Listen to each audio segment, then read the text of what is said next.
Hello students, my self Vikas Kumawat, chemistry faculty CLC। तो आज समावता का नेक्स्ट लेक्चर हम देखने जा रहे हैं। पिछली क्लास में हमने प्रक्षेपण सूत्र की बात करी थी, है ना। अपन ने क्या पढ़ा था, अलग अलग प्रक्षेपण सूत्र पढ़े थे, ठीक है।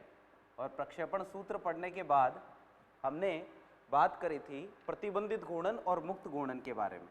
क्या था भाई, एक तो अपन ने पढ़ा था प्रतिबंधित घूर्णन, प्रतिबंधित घूर्णन, और एक हमने पढ़ा था मुक्त घूर्णन, ठीक है। ये दो चीज़ें अपन ने लास्ट क्लास में पढ़ ली थी कि प्रतिबंधित घूर्णन क्या होता है और मुक्त घूर्णन क्या होता है। तो मुक्त घूर्णन में मैंने आपको बताया था कि भाई कार्बन और कार्बन के बीच में अगर सिंगल बॉन्ड है, ठीक है, तो एक कार्बन को पकड़ो और दूसरे कार्बन को आप क्या करो भाई, घुमाने की कोशिश करो, तो ये जो है वो रोटेट होगा। तो इस केस में यहाँ पर तो मुक्त घूर्णन होगा। लेकिन कार्बन कार्बन के बीच में अगर डबल बॉन्ड आ जाए या फिर कार्बन कार्बन के बीच में क्या आ जाए, ट्रिपल बॉन्ड आ जाए, अगर ऐसी सिचुएशन आ जाए तो एक कार्बन को पकड़ के दूसरे को घुमाने की कोशिश करो, यहाँ पर जो है वो मुक्त घूर्णन नहीं है। यहाँ पर घूर्णन कैसा है, प्रतिबंधित घूर्णन है। इसके अलावा कोई रिंग आ जाए, रिंग चाहे कितने भी कार्बन की हो, तो इन तीन वजह से क्या हो सकता है भाई, प्रतिबंधित घूर्णन हो सकता है। और मुक्त घूर्णन किसकी वजह से होगा, मुक्त घूर्णन होगा कार्बन और कार्बन के बीच में सिंगल बॉन्ड की वजह से। क्लियर है बात। अब हम स्टार्ट करने जा रहे हैं भाई त्रिविम समावयवता। और लास्ट अपने क्लास में मैंने आपको जो टॉपिक छोड़ा था वो त्रिविम समावयवता पर ही छोड़ा था। तो आज का अपना टॉपिक है भाई त्रिविम समावयवता। तो ध्यान से देखना,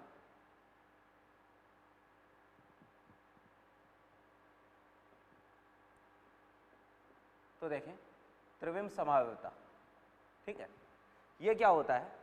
तो इसमें डेफिनेशन मैंने बता दी थी आपको। क्या बताया था कि भाई यदि यौगिकों का अणुसूत्र, यदि यौगिकों का अणुसूत्र समान हो और अणुसूत्र के साथ संरचना सूत्र, संरचना सूत्र ये भी क्या होना चाहिए, समान होना चाहिए, ठीक है। अणुसूत्र समान हो और संरचना सूत्र समान हो, किंतु यौगिकों में उपस्थित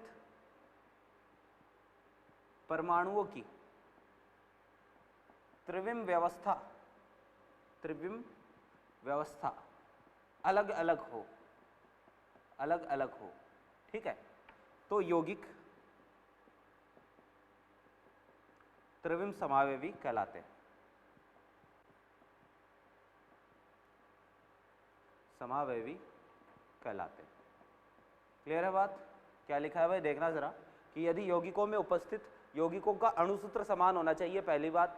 अणुसूत्र के साथ संरचना सूत्र भी क्या होना चाहिए, समान होना चाहिए। और यौगिकों में उपस्थित त्रिविम व्यवस्था अलग अलग होनी चाहिए, परमाणु की व्यवस्था जो है वो अलग अलग होनी चाहिए। एग्जाम्पल मैंने लास्ट क्लास में आपको बताया था कि भाई एक कंपाउंड है मेरे पास, जैसे ये एक कंपाउंड है, ठीक है, और एक कंपाउंड मेरे पास ये है,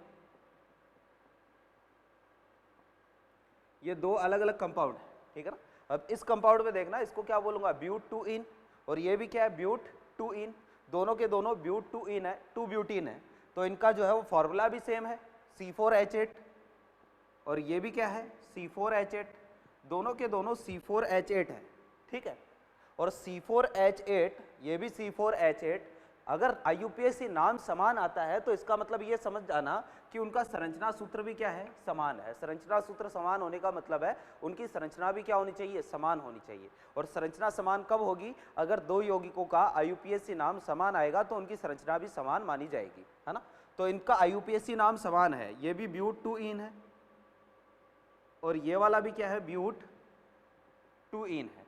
तो दोनों के दोनों जब ब्यूट 2 इन है तो इस केस में हम क्या बोलेंगे कि भाई अणुसूत्र समान हो गया, संरचना सूत्र समान हो गया, लेकिन परमाणु की व्यवस्था अलग अलग है। देखना जरा, हाइड्रोजन के जस्ट सामने, यानी दोनों हाइड्रोजन एक ही दिशा में है, यहाँ दोनों हाइड्रोजन जो है वो क्या है, अपोजिट डायरेक्शन में है। तो परमाणु की व्यवस्था क्या आ रही है, अलग अलग है। तो इस केस में ये दोनों एक दूसरे के त्रिविम समावयवी है। क्या है भाई, त्रिविम समावयवी है। अब कौन से त्रिविम समावयवी है इसकी बात अभी नहीं करेंगे, ठीक है ना। जैसे अपने पास एक ये वाला कोई एग्जाम्पल है, मान लो CH3 और ये है C2H5, ये है HOH और ये है CH3 और ये है C2H5, इधर H और इधर है OH। ये दो अलग अलग कंपाउंड है, ठीक है ना।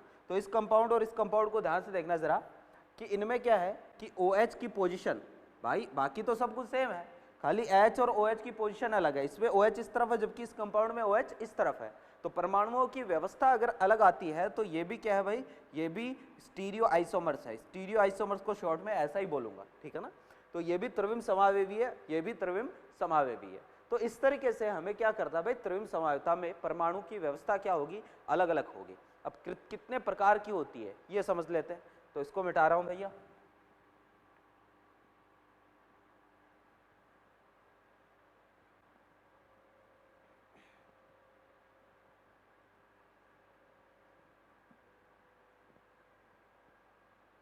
तो देखना जरा कितने प्रकार की होती। तो त्रिविम समावेवता, ठीक है, ये जो है बेसिकली आप अगर इसको क्लासिफाई करो तो दो प्रकार की होगी। एक तो होगी संरूपण समावेवता, संरूपण समावेवता, ठीक है। और संरूपण समावेवता है या इसको जो है वो अपन कन्फॉर्मेशनल आइसोमेरिज्म भी बोल सकते हैं, ठीक है। और एक अपने पास होगी त्रिविम के संरूपण के बाद में दूसरी जो है उसको हम बोलेंगे विन्यासी समावेवता, विन्यासी समावेवता, ठीक है। तो एक तो संरूपण समावेवता, एक विन्यासी समावेवता, इसको इंग्लिश में बोलेंगे कॉन्फिगरेशनल आइसोमेरिज्म, ठीक है। तो एक तो कन्फॉर्मेशनल हो गई, एक कॉन्फिगरेशनल हो गई। विन्यासी समावेवता फर्दर आगे दो टाइप से आप इसको डिवाइड कर सकते हो। एक तो होती है ज्यामिति समावेवता, ज्यामिति समावेवता, और एक होती है भाई प्रकाशिक समावेवता,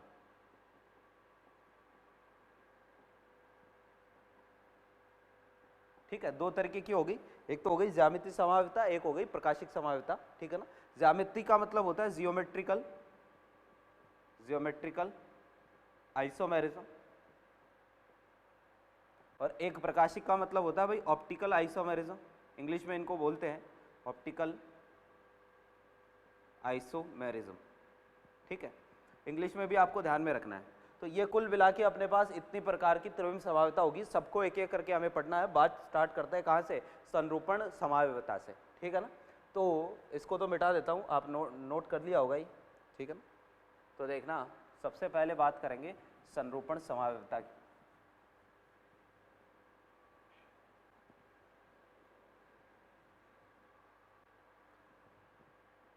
संरूपण समावेवता,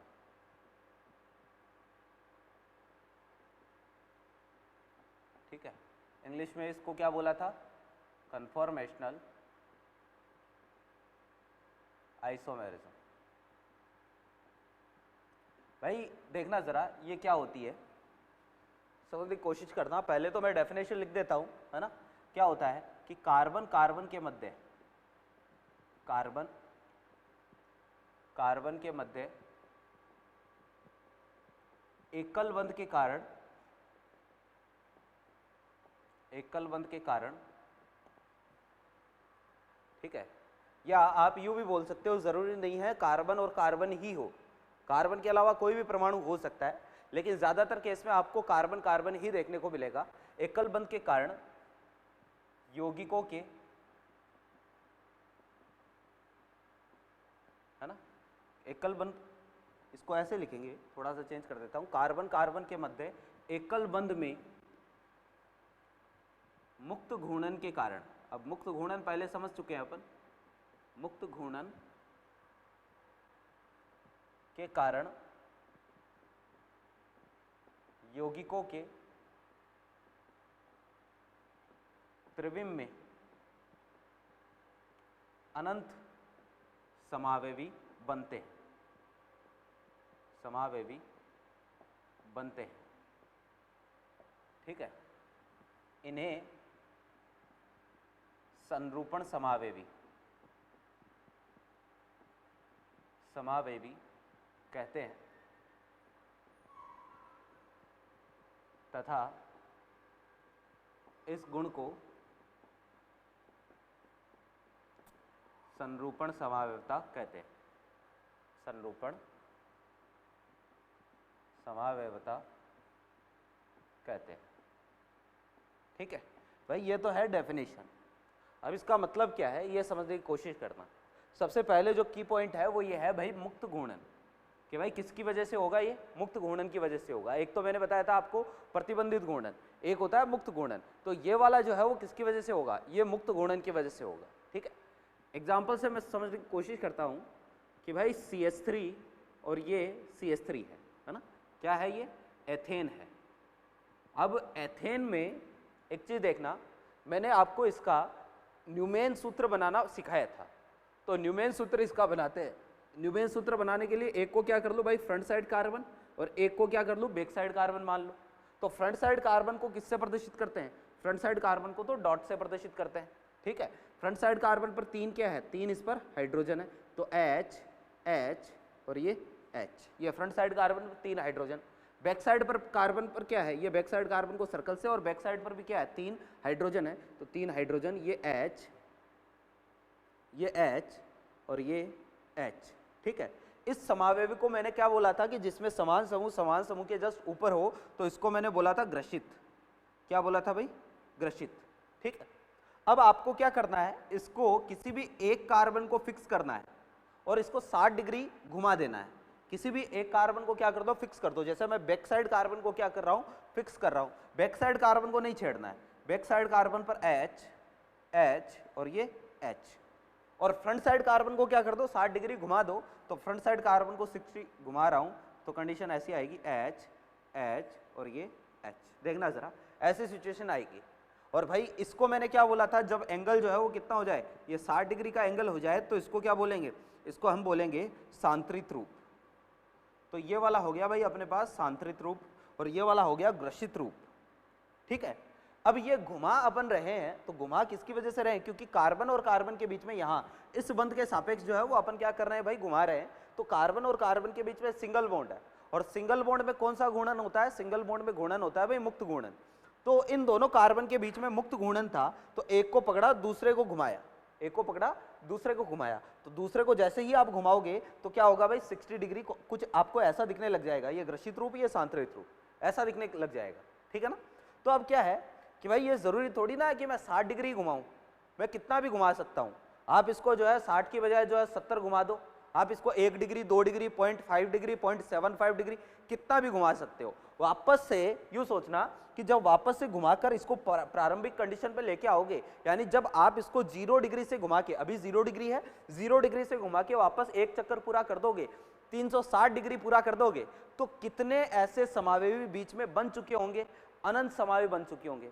हो सकता है भाई मैं 0.00001 डिग्री घुमाऊं, तो अगर इतना भी घुमाऊंगा तो एक इससे तो अलग ही होगा ना वो, यहां पर तो 0 डिग्री है, ये वाला एंगल कितना है दोनों के बीच का, 0 डिग्री। ठीक, और यहां पर कितना है, 60 डिग्री। हो सकता है मैं 60.1 डिग्री घुमाऊं या 60.0001 डिग्री घुमाऊं। तो ऐसे आप जब वापस से एक रोटेशन पूरा करोगे 360 का, तो कितने समावयवी बन चुके होंगे, अनंत समावयवी बन चुके होंगे। मैं ये जो एंगल बता रहा हूं ना, इस एंगल का एक नाम होता है, इस एंगल को ध्यान रखना भाई, ये जो एंगल होता है ये तो फ्रंट साइड कार्बन का बॉन्ड, और ये जो है वो बैक साइड कार्बन का बॉन्ड। ये जो एंगल होता है इसको अपन DHA बोलते हैं शॉर्ट में। क्या बोलते हैं, DHA। DHA का मतलब है डाईहेड्रल एंगल, डाईहेड्रल एंगल, और हिंदी में इसको बोलते हैं भाई द्वितल कोण, द्वितल कोण। तो इसको जो है वो क्या बोलेंगे, द्वितल कोण। तो जब द्वितल कोण 0 डिग्री है तो क्या बोलेंगे, ग्रसित रूप। यहाँ 60 हो गया तो इसको क्या बोलेंगे, सांत्रित रूप। और जब द्वितल कोण को वापस आप 360 करोगे, वापस प्रारंभिक कंडीशन में आओगे, तब तक कितने समावयवी बन चुके होंगे, अनंत समावयवी बन चुके होंगे। तो यहाँ पर समावयवी की संख्या क्या है भैया, फिक्स है। कितने समावयवी बनते हैं, अनंत समावयवी बनते हैं। ठीक है, और किसकी वजह से बने, कार्बन और कार्बन के बीच में मुक्त घूर्णन की वजह से बने हैं। अगर यहाँ पर डबल बॉन्ड या ट्रिपल बॉन्ड होता तब तो अपन जो है किसी एक कार्बन को पकड़ के दूसरे कार्बन को घुमा ही नहीं पाते, है ना। लास्ट क्लास में हमने ये चीज मॉडल से भी समझी है। तो भाई कार्बन और कार्बन के बीच में पहली बात क्या होना चाहिए भाई, कार्बन और कार्बन के बीच में सिंगल बॉन्ड होना चाहिए। तो जो संरूपण समावयवता है वो सिंगल बॉन्ड की वजह से ही होती है, और समावयवी की संख्या यहाँ कितनी होती है, अनंत होती है। क्लियर है बात। तो भाई ये है अपने पास पहला पॉइंट जहां आपको ध्यान में रखना है क्या, कि संरूपण समावयवी कार्बन कार्बन के बीच में सिंगल बॉन्ड की वजह से होंगे और अनंत संरूपण समावयवी बनेंगे। क्लियर है? अब कुछ चीजें जो हमें ध्यान में रखनी है, एक तो हो गया द्वितल कोण। द्वितल कोण का मतलब है फ्रंट साइड और बैक साइड कार्बन के ये जो बॉन्ड है इनके बीच का एंगल, इसको क्या बोलेंगे? इसको द्वितल कोण बोलेंगे। क्लियर है बात? अब देखना जरा, मैं कहता हूं कि इफ DHA, DHA का मतलब डाइहेड्रल एंगल यानी द्वितल कोण, तो इफ DHA इज 0 डिग्री, अगर मान लो DHA की वैल्यू कितनी है? 0 डिग्री है, तो इस रूप को क्या नाम दूंगा? इस रूप को ग्रसित रूप बोलूंगा, तब तो इसको ग्रसित रूप बोलेंगे। तो ये है ग्रसित रूप। इंग्लिश में इसको बोलते हैं, आपको इंग्लिश में भी ध्यान में रखना है, एक्लिप्स्ड फॉर्म। एक्लिप्स्ड फॉर्म, ठीक। अगर मैं कहूं कि DHA की वैल्यू जो है वो 60 डिग्री है, ठीक है, तो इसको क्या बोलेंगे? तो इसको बोलेंगे सांतरित रूप। जैसे कि ये वाला, यहाँ DHA कितना है? 60 डिग्री है, तो इसको सांतरित रूप बोलेंगे। सांतरित रूप को इंग्लिश में बोलते हैं स्टेगर्ड फॉर्म। स्टेगर्ड फॉर्म, ठीक। अगर मैं कहूं कि DHA की वैल्यू, ठीक है, 60 से तो क्या हो? ज्यादा हो, या 60 से तो कम हो। If DHA is less than 60 but greater than 0 degree, अगर ऐसा आ जाए कि भाई DHA जो है वो 60 से क्या हो? ज्यादा हो, 60 से कम हो, यानी इन दोनों के बीच में कई कंडीशन आ जाए, 0 से 60 के बीच में अगर डाइहेड्रल एंगल होता है, द्वितल कोण होता है, तो इसको हम बोलते हैं स्क्यू। स्क्यू फॉर्म, हिंदी में भी इसको स्क्यू ही बोलते हैं, स्क्यू रूप, ठीक है। तो भाई ये है, तीन चीजें हो गई। DHA के ऊपर बेस्ड 0 डिग्री हो तो क्या बोलेंगे? एक्लिप्स फॉर्म, और अगर 60 डिग्री हो तो स्टैगर्ड फॉर्म, और अगर 0 और 60 के बीच में कहीं हो तो स्क्यू फॉर्म, ठीक है ना। तो ये है भाई अपने पास संरूपण समावयवता का बेसिक सा इंट्रोडक्शन। थोड़ा सा अपन टॉपिक को आगे बढ़ाते हैं, तो देखना।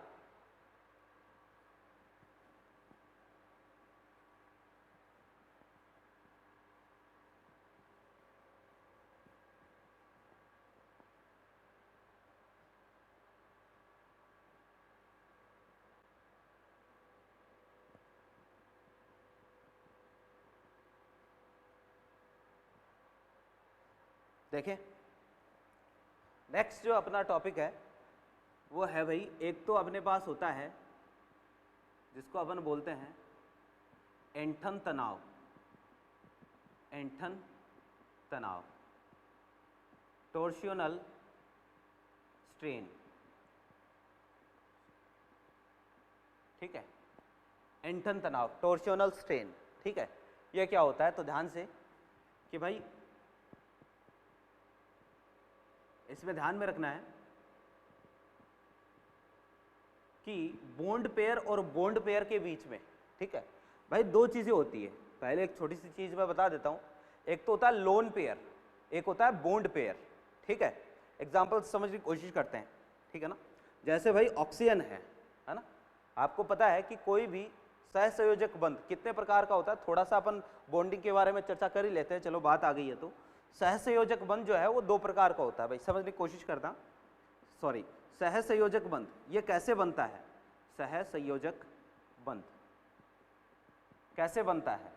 तो भाई सहसंयोजक बंध बनता है इलेक्ट्रॉनों के साझे से बनता है। साझे से बनता है। कैसे बनता है? इलेक्ट्रॉनों के साझे से बनता है, ठीक है। मतलब इलेक्ट्रॉनों की पार्टनरशिप होती है ना बंध बनाने में, तो बिल्कुल इलेक्ट्रॉनों के साझे से जो बंध बनता है उसको सहसंयोजक बंध बेसिकली बोलते हैं, ठीक है। एक आपने अष्टक नियम पढ़ा होगा, लुईस का अष्टक नियम। लुईस का अष्टक नियम, तो लुईस का अष्टक नियम क्या होता है?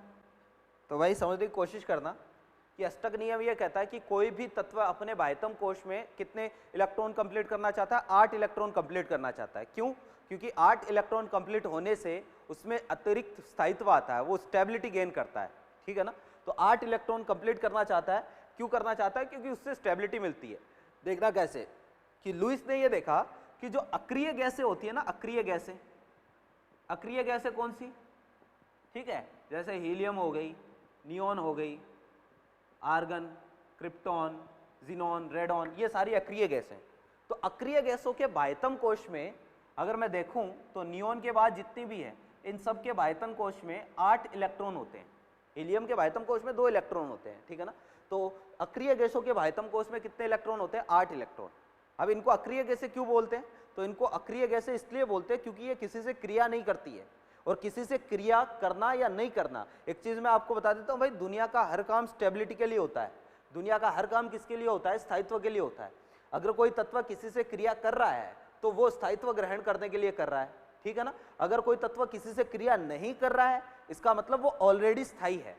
समझने की कोशिश करना, है ना, कि अगर अक्रिय गैसें किसी से क्रिया नहीं करती, इसका मतलब ये पहले से स्थायी है, तो इनको और ज्यादा स्टेबल होने की जरूरत नहीं है, इसलिए किसी से क्रिया करने की जरूरत नहीं है।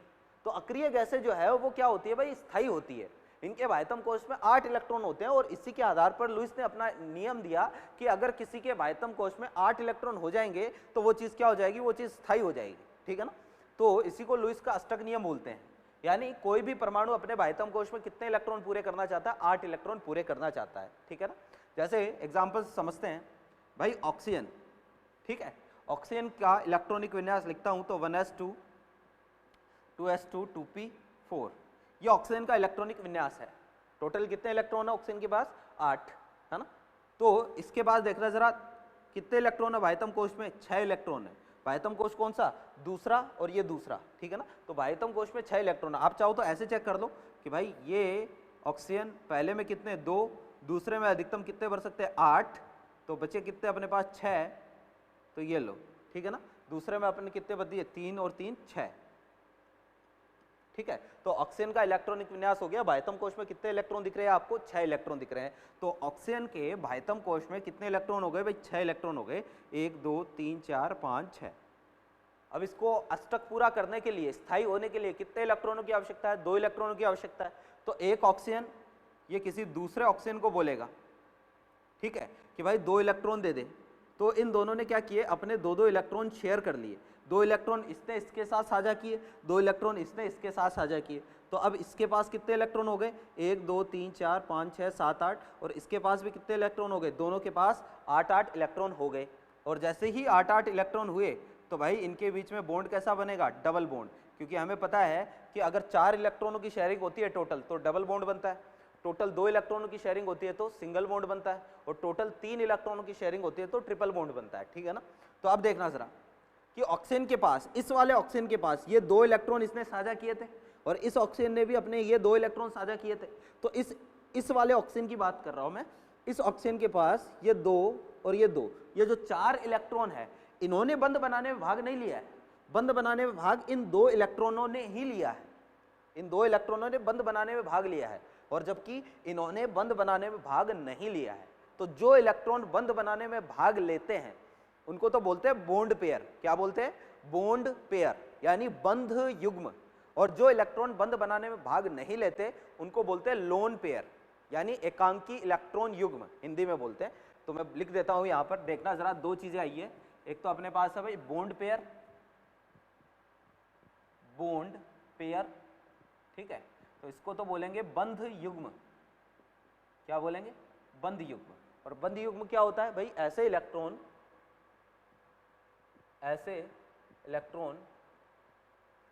जो बंध बनाने में भाग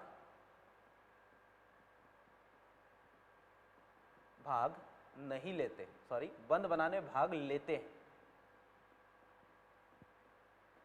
ठीक है ना। ऐसे इलेक्ट्रॉन जो बंध बनाने में भाग लेते हैं वो उनको क्या बोलेंगे? बॉन्ड पेयर बोलेंगे, ठीक है ना। और ऐसे इलेक्ट्रॉन जो बंध बनाने में भाग नहीं लेते उनको लोन पेयर बोलते हैं, लोन पेयर, ठीक है, एकांकी इलेक्ट्रॉन युग्म। अब ये क्या है? तो यहां लिखूंगा भाई ऐसे इलेक्ट्रॉन जो बंध बनाने में भाग नहीं लेते, ठीक है, तो उनको बोलेंगे क्या? Lone pair. जो बंध बनाने में भाग लेते हैं उनको बॉन्ड पेयर। तो आपको पूछ ले कि भाई O2 मॉलिक्यूल के पास, पूरे O2 के पास कितने लोन पेयर है? 1 2 3 और ये 4 लोन पेयर है इसके पास, ठीक है। 4 क्या है? Lone pair. बॉन्ड पेयर कितने हैं? 1 2 2 इसके पास क्या है? बॉन्ड पेयर है। एक पेयर में 2 इलेक्ट्रॉन होते हैं ना, तो इसके एक पेयर में 2 इलेक्ट्रॉन, तो पेयर कितने हो गए टोटल? 4 हो गए। और बॉन्ड पेयर कितने हो गए? 2 हो गए, ठीक है ना। ऐसे ही अगर मैं आपको पूछ लूं N2 मॉलिक्यूल कि भाई N2 मॉलिक्यूल के पास कितने लोन पेयर कितने बॉन्ड पेयर है, तो ध्यान से नाइट्रोजन का इलेक्ट्रॉनिक विन्यास लिखते हैं, कितना होता है भाई 7 नंबर होता है, तो 2 तो इसमें भर दिए, बाकी बचे कितने 5, तो 4 और ये 5। बाह्यतम कोश में कितने इलेक्ट्रॉन है, एक नाइट्रोजन के 5 इलेक्ट्रॉन है, तो नाइट्रोजन के बाह्यतम कोश में 5 इलेक्ट्रॉन, 1 2 3 4 5। ऐसे ही इसको क्या करना है भाई, अष्टक पूरा करना है, और अष्टक पूरा करने के लिए कितने इलेक्ट्रॉन चाहिए, इसको 3 और इलेक्ट्रॉन चाहिए, 5 और 3 8। तो ये क्या करेगा, दूसरे किसी नाइट्रोजन से 3 इलेक्ट्रॉन साझा कर लेगा, तो दोनों ने अपने 3 इलेक्ट्रॉन क्या कर लिए, साझा कर दी। बीच में 3 इलेक्ट्रॉनों की शेयरिंग हो रही है, तो इस बार बॉन्ड कैसा बनेगा, ट्रिपल बॉन्ड। तो देखना जरा, एक लोन पेयर इस पर रह गया, एक लोन पेयर इस पर रह गया, दोनों पर एक एक लोन पेयर आ गया, ठीक है ना।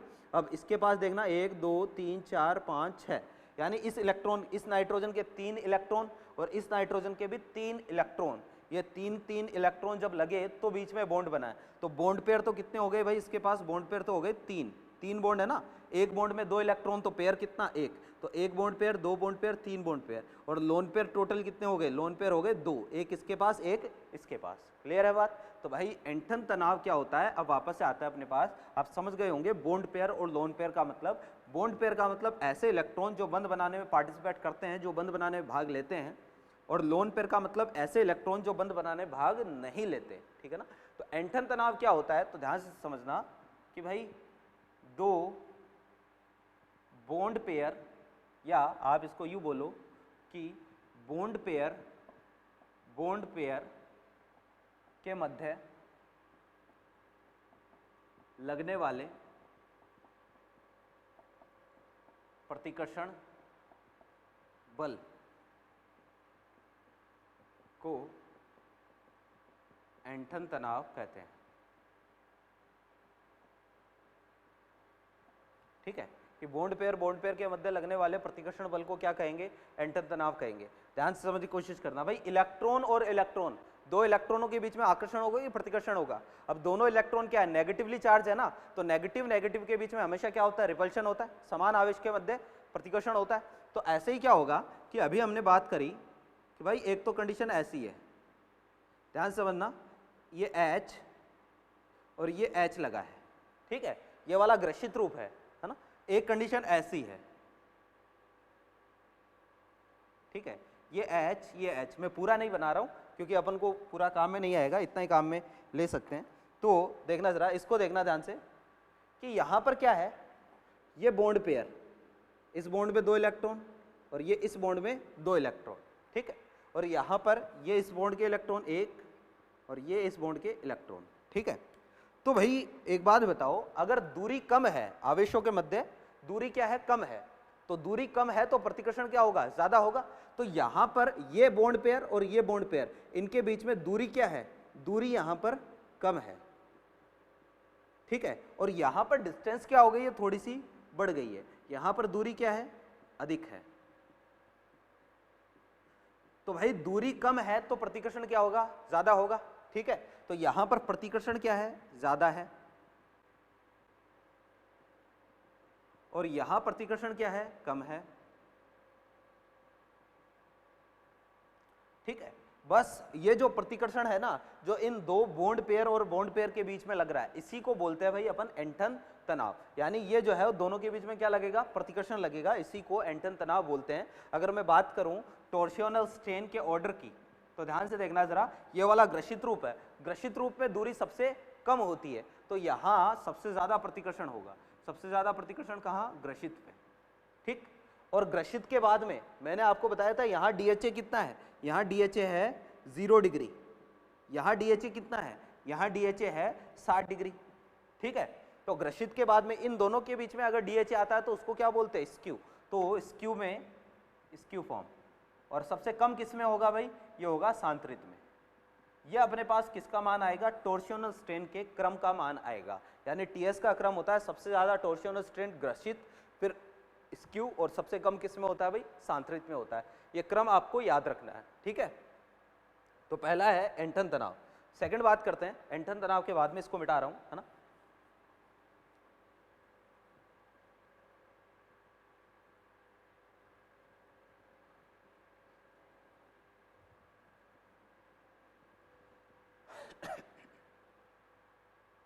एंटन तनाव के बाद में सेकंड है वान डर वाल तनाव।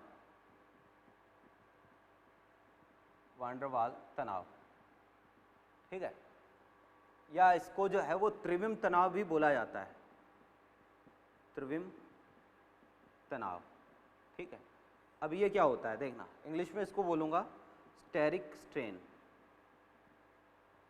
स्टेरिक स्ट्रेन, ठीक। ये क्या होता है ध्यान से देखना, तो पहले डेफिनेशन लिख देता हूं, दो बड़े समूहों के मध्य लगने वाले तनाव को वान डर वाल तनाव कहा जाता है। वान डर वाल तनाव कहा जाता है, ठीक है। समझ की कोशिश करना कि ये कोई कंपाउंड है मेरे पास, यहाँ पर G लगाया हुआ है, CH2 और CH2, यहाँ कोई समूह है G डैश, ठीक है ना, और इसको मैं फ्रंट साइड कार्बन मान रहा हूँ, इसको मैं बैक साइड कार्बन मान रहा हूँ, ठीक है। तो फ्रंट साइड कार्बन को किससे प्रदर्शित करेंगे, डॉट से। फ्रंट साइड कार्बन पर दो तो हाइड्रोजन है, एक G जुड़ा हुआ है, तो दो तो हाइड्रोजन हो गया, एक क्या जोड़ दिया भाई, G जोड़ दिया, ठीक है। बैक साइड कार्बन पर भी दो हाइड्रोजन है, एक G जोड़ दिया, बैक साइड कार्बन पर भी दो हाइड्रोजन है और एक G जोड़ दिया, ये G डैश, ये बैक साइड कार्बन का, ठीक है ना। ये तो रूप कौन सा हो गया, ये तो ग्रसित रूप हो गया। सांतरित बनाते हैं तो एंगल कितना होना चाहिए, 60 डिग्री होना चाहिए, तो ये G हो गया, ये H, ये H, ये G डैश, ये H और ये H, ये वाला एंगल कितना है, 60 डिग्री, ठीक है ना। तो अब देखना जरा कि होता क्या है कि ये बड़े समूह का मतलब है ये G और G, तो दो समूह जब पास आते हैं तो इनके मध्य भी क्या होता है, प्रतिकर्षण होता है, कि जब G के पास में आएगा तो प्रतिकर्षण होगा। इसी प्रतिकर्षण को क्या बोलते हैं हम, वान डर वाल तनाव या त्रिविम तनाव बोलते हैं। यानी इन दो समूहों के बीच में जो प्रतिकर्षण लगता है इसको अपन वान डर वाल तनाव बोलेंगे, ठीक है ना। तो दो बड़े समूह, यानी यहाँ पर आप बोल सकते हो G और G डैश के बीच में लगने वाले जो प्रतिकर्षण बल है उसको क्या बोलेंगे, वान डर वाल तनाव बोलेंगे। अब वापस यहाँ पर देखना जरा, G और G है एक, तो एक G डैश है, के मध्य दूरी क्या है, दूरी कम है, तो यहाँ प्रतिकर्षण क्या होगा, ज्यादा होगा, प्रतिकर्षण ज्यादा होगा। यहाँ G और G डैश के मध्य दूरी ज्यादा है तो प्रतिकर्षण क्या होगा, कम होगा, ठीक है। तो यहाँ दूरी ज्यादा है तो प्रतिकर्षण कम, यहाँ दूरी कम है तो प्रतिकर्षण ज्यादा। तो यहाँ देखने की कोशिश करना कि इन दोनों के बीच में जो भी प्रतिकर्षण लगेगा उसी को क्या बोल रहा हूं मैं, स्टेरिक स्ट्रेन बोल रहा हूं, ठीक। तो अगर मैं यहाँ पर स्टेरिक स्ट्रेन का ऑर्डर देखूं, एसएस का ऑर्डर देखूं, तो दूरी सबसे कम किस में होगी, इसी में होगी, ग्रसित में ही। दूरी कम होगी तो प्रतिकर्षण ज्यादा, तो स्टेरिक स्ट्रेन का ऑर्डर क्या होगा, ग्रसित सबसे ज्यादा, ग्रसित के बाद में कौन सा, स्क्यू फॉर्म, और फिर कौन सा आएगा, सांतरित फॉर्म। यही क्रम किसका आया था, वान डर वाल स्ट्रेन का भी आया था, और यही क्रम अपने पास टॉर्सियोनल स्ट्रेन का आया था, और यही क्रम किसका आएगा, यही क्रम आएगा किसका, इसका वान डर वाल स्ट्रेन या स्टेरिक स्ट्रेन का, ठीक है। अब एक चीज मैं बता देता हूं कि भाई हाइड्रोजन के कारण कभी भी स्टेरिक स्ट्रेन नहीं लगता है, यानी लिख देता हूं, हाइड्रोजन के कारण स्टेरिक स्ट्रेन नगण्य होता है, नगण्य होता है। यानी भाई ये हाइड्रोजन और हाइड्रोजन के बीच में लगने वाला जो प्रतिकर्षण है ना, ये न के बराबर होता है। हाइड्रोजन को बड़ा समूह नहीं मानते हैं जी, यहाँ पर और कुछ भी हो सकता है, जी के अलावा CH3 हो सकता है, C2H5 हो सकता है, NH2 हो सकता है, ठीक है ना। तो हाइड्रोजन अगर जी की जगह आए तो हाइड्रोजन को हम बड़ा समूह नहीं कंसिडर करते हैं। हाइड्रोजन के अलावा कुछ भी हो सकता है, या हाइड्रोजन और हाइड्रोजन के बीच में कोई प्रतिकर्षण नहीं लगेगा, ये मान के चलेंगे। ऐसे ही यहाँ हाइड्रोजन के बीच में कोई प्रतिकर्षण नहीं लगेगा। तो दो चीजें हो गई, एक तो हो गया टॉर्सियोनल स्ट्रेन, एक हो गया अपने पास वान डर वाल स्ट्रेन, ठीक है। थोड़ा सा आगे बढ़ते हैं, आई होप आपको ये चीज समझ में आ गई होगी। फिर भी कोई डाउट रह जाए तो आप व्हाट्सएप करें, ठीक है ना। तो नेक्स्ट जो पॉइंट है अपना,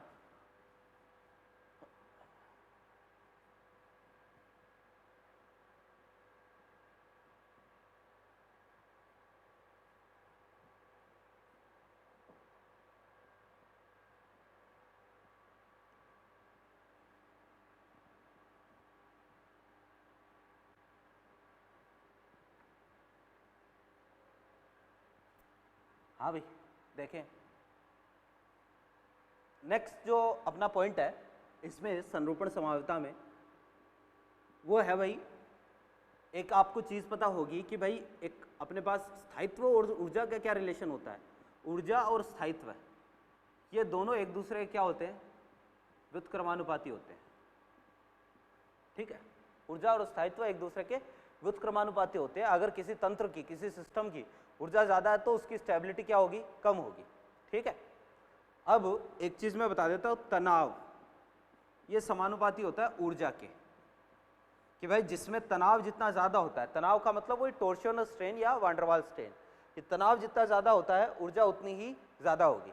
ठीक है, और ऊर्जा ज़्यादा होगी तो वहाँ स्थायित्व क्या हो जाएगा, कम हो जाएगा। ठीक है, तो आप ये बोल सकते हो कि तनाव ज़्यादा तो ऊर्जा ज़्यादा, ऊर्जा ज़्यादा होगी तो स्थायित्व क्या होगा, कम होगा। तो अगर मैं बात करूँ पोटेंशियल एनर्जी या ऊर्जा का क्रम, ऊर्जा, तो सबसे ज़्यादा तनाव किसमें था, सबसे ज़्यादा तनाव था ग्रसित में। तो ग्रसित की ऊर्जा सबसे ज़्यादा होगी, ग्रसित के बाद में किसकी ऊर्जा होगी, स्क्यू की, और फिर कौन सा आएगा, सांतरित। तो ये चीज़ ध्यान में रखें कि ग्रसित सबसे ज़्यादा ऊर्जा होगी, फिर स्क्यू, फिर सांतरित, और फिर ये तो था पोटेंशियल एनर्जी। ठीक है, और अगर मैं स्थायित्व की बात करूं, ये तो ऊर्जा की बात होगी, और स्थायित्व जो है, ऊर्जा और स्थायित्व का क्रम कैसा आएगा, उल्टा आएगा, क्योंकि ऊर्जा ज़्यादा होती है तो स्थायित्व कम होता है। दोनों एक दूसरे के क्या चलते हैं, इन्वर्स चलते हैं। तो स्थायित्व जो है वो ग्रसित का स्थायित्व सबसे कम होगा, फिर किसका होगा, स्क्यू का, फिर किसका होगा, सांतरित का। ये आ गया भाई अपने पास स्थायित्व का क्रम। क्लियर है बात। तो ऊर्जा और स्थायित्व ये दोनों आपको क्या करना है भाई, ध्यान में रखना है। ठीक है, तो ये है भाई संरूपण समावयवता के बारे में थोड़ा सा बेसिक सा पॉइंट। टॉपिक को आगे बढ़ाते हैं। तो अब अपना जो टॉपिक है वो है एथेन के संरूपण समावयवी। ध्यान से समझने की कोशिश करना, एथेन के संरूपण समावयवी।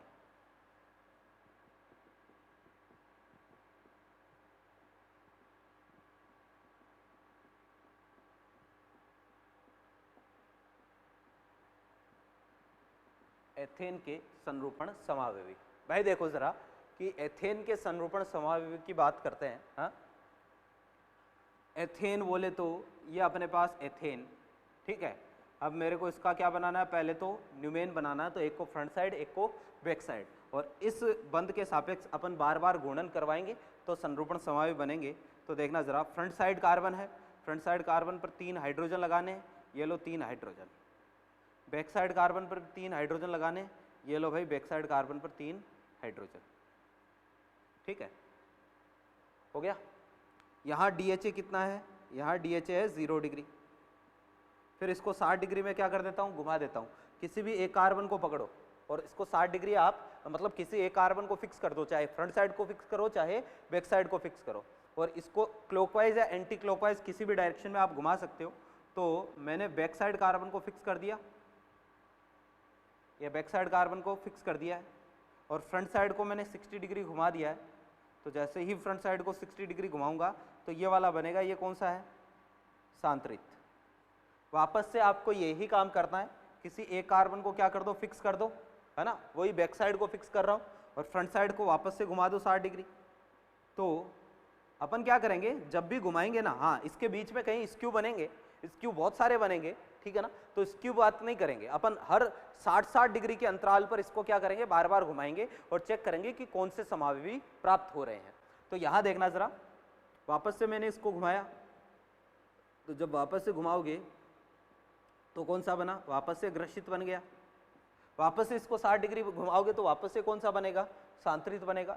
तो जब आप 60-60 DHA घुमाते जाओगे, एक बार जैसे यहाँ से 60 घुमाया तो सांतरित, यहाँ से 60 घुमाया तो वापस से ग्रसित, अब यहाँ से वापस से 60 घुमाओगे तो वापस से कौन सा बन जाएगा, वापस से अपने पास सांतरित बन जाएगा। तो जब 60-60 घुमाओगे तो एक बार ग्रसित, एक बार सांतरित, एक बार ग्रसित, एक बार सांतरित, ये बनेंगे। ये एथेन के संरूपण समावयवी हो गए। ठीक है, अब पूछ लो कि ग्रसित और सांतरित में से ज्यादा स्थायी कौन सा है, तो वो तो कौन सा होगा, सांतरित ही होगा। क्यों होगा, क्योंकि यहाँ पर टोर्सियोनल स्ट्रेन क्या है, कम से कम है। बॉन्ड पेयर इन दोनों के बीच में दूरी कम है ना, इन इलेक्ट्रॉनों के बीच में दूरी कम है, तो सॉरी इन इलेक्ट्रॉनों के बीच में दूरी ज्यादा है, तो दूरी ज्यादा है तो स्टेबिलिटी क्या होगी, स्टेबिलिटी दूरी ज़्यादा है, प्रतिकर्षण कम होगा, तो स्थायित्व भी क्या होगा, ज़्यादा होगा। तो सांतरित और ग्रसित में से ज़्यादा स्थायी कौन सा है, सांतरित। आपको पूछ लो ऊर्जा किसकी ज़्यादा होगी, तो जो कम स्थायी है उसकी ऊर्जा क्या होती है, ज़्यादा होती है। तो ग्रसित की ऊर्जा ज़्यादा होगी, सांतरित की ऊर्जा कम होगी। समझ गए बात को। अब एक चीज़ देखना, मेरे को क्या करना है भाई, इनका एनर्जी डायग्राम बनाना है, ठीक है। तो एनर्जी डायग्राम बना रहा हूँ, ध्यान से। इधर तो है मेरे पास पोटेंशियल एनर्जी और इधर है मेरे पास डीएचए, यानी कोण चेंज करने के साथ जैसे जैसे घुमा रहे हो तो घुमाने के साथ साथ इनकी ऊर्जा में परिवर्तन कैसे होता है यह चीज चेक करते हैं। आप मेरे को बताओ सांतरित और ग्रसित में से किसकी ऊर्जा ज्यादा होगी, ग्रसित की ज्यादा होगी।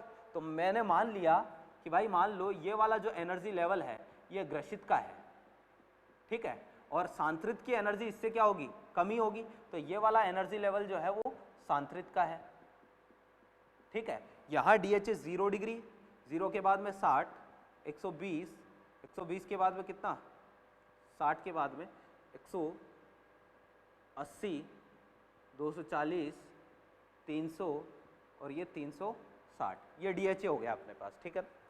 तो यहाँ डीएचए कितना है, 0, 0 है तो कौन सा रूप अपने पास, ग्रसित रूप है।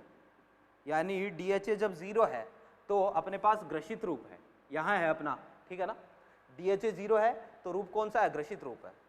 भाई जैसे जैसे मैं इसको घुमाऊंगा, सोचना जरा, जैसे जैसे मैं इसको घुमाऊंगा ऊर्जा कम होगी या ज्यादा होगी, या यूं सोचो जैसे जैसे मैं इसको घुमाऊंगा स्थायित्व घटेगा या बढ़ेगा, स्थायित्व बढ़ेगा। ग्रसित से सांतरित की तरफ जा रहे तो स्थायित्व क्या होगा, बढ़ेगा, और स्थायित्व बढ़ेगा तो ऊर्जा क्या होगी, घटेगी।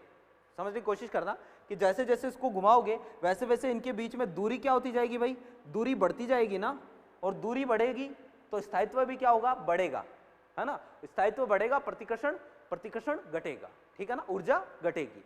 तो यहां ग्रसित है, ग्रसित से मैंने इसको 60 पर लेके आया, तो जैसे ही 60 पर लेके आऊंगा तो एनर्जी धीरे धीरे कम होगी, एनर्जी धीरे धीरे कम होगी, और 60 पर जैसे ही आया तो कौन सा रूप आ गया, सांतरित रूप आ गया।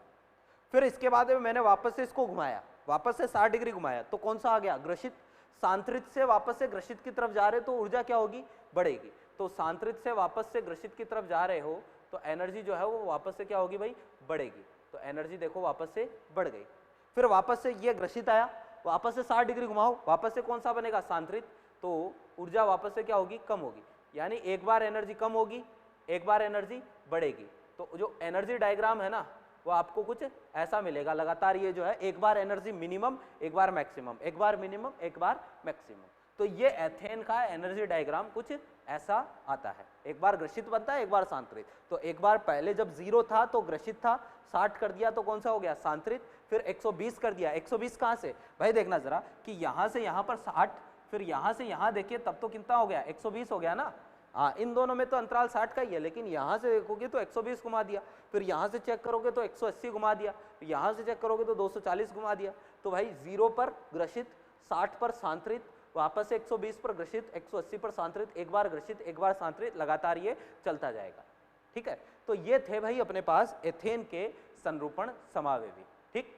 तो आपको एथेन के संरूपण समावेवी उम्मीद करते हैं समझ में आए होंगे। इसके नेक्स्ट मतलब इसके आगे इसके आगे अपन कौन से देखने वाले हैं, एथेन के बाद में ब्यूटेन के देखेंगे, है ना, प्रोपेन के नहीं देखेंगे। प्रोपेन के जो समावेवी होते हैं वो बिल्कुल एथेन के जैसे ही होते हैं, तो प्रोपेन के देखने की जरूरत नहीं है। तो इसके बाद ब्यूटेन के देखेंगे, ब्यूटेन के कुछ अलग होते हैं, ठीक है ना, और फिर इसमें कुछ स्पेशल केस हैं उनकी बात करेंगे, लेकिन नेक्स्ट क्लास में। आपको मैंने संरचनात्मक समावेता के क्वेश्चन टिक करवाए थे, उम्मीद आपने कर लिए होंगे, ठीक है ना। और बाकी ये इसमें कोई डाउट हो तो आप व्हाट्सएप करें, ठीक है, पूछें, लगातार अपने डाउट पूछते रहें, कोई डाउट नहीं रहना चाहिए। हाँ, हो सकता है कई बार मैं बोर्ड पर लिखते टाइम पर स्लिप मिस्टेक कर दूं, ठीक है ना, तो उसका भी आप स्क्रीनशॉट लेके भेज दिया करें, है ना। आपको लगे कि भाई यहाँ पर सर ने कैसे कर दिया तो स्क्रीनशॉट लेके वो आप भेज दें, ताकि हमें भी पता चल जाए, हम जो है उन वीडियोस को क्या कर दें, सही कर दें। कई बार हो जाता है स्लिप मिस्टेक बोर्ड पे, ठीक है ना। तो इसके आगे अपन नेक्स्ट क्लास में इसको कंटिन्यू करते हैं। Thank you.